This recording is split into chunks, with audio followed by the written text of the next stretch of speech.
বাঁকুড়ার সোনামুখীর মাটি থেকে অভিষেক বন্দ্যোপাধ্যায় বিদায় নিতে সোনামুখীর মাটিকে নত মস্তকে প্রণাম বিষ্ণুপুর লোকসভা কেন্দ্র তৃণমূল প্রার্থী সুজাতা মণ্ডলের। মঙ্গলবার বিষ্ণুপুর লোকসভা কেন্দ্র তৃণমূল কংগ্রেস প্রার্থী সুজাতা মণ্ডলের সমর্থনে ভোট প্রচারে সোনামুখীর ধানসিমলাতে জনসভা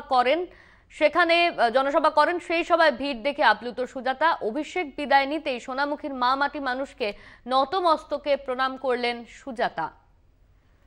মঙ্গলবার সোনামুখীতে সভা করেন অভিষেক বন্দ্যোপাধ্যায় তিনি চলে যাওয়ার পরই নতমস্তকে প্রণাম করেন সুজাতা মণ্ডল। শোনাবো আপনাদের কি বলেছেন সুজাতা মণ্ডল। আবেগে গলা অবরুদ্ধ হয়ে আসছে, গায়ে কাটা দিচ্ছে, কারণ এই সোনামুখীর পবিত্র মাটি, মাইতোমার মাটি, কার্তিকের মাটি, ঈশ্বর আল্লাহর মাটি, সেই মাটিতে, মাইতোমার পবিত্র মাটিতে আজ আমার নেতা, আমার দাদা অভিষেক বন্দ্যোপাধ্যায় আমার কথায় আশীর্বাদ সমর্থন দিয়ে যে জনজোয়ার, যে আশীর্বাদ, যে উচ্ছ্বাস আমায় দিয়ে গেলেন, মানে আমার এখনো পর্যন্ত শরীরের সমস্ত রক্ত যেন কি বলবো ছলাৎ করছে। আমি যেন দাদাকে এই সিটটা উপহার দিতে পারি। আমি শুধু এটুকুই আমার গুরুদেবের কাছে প্রার্থনা করছি।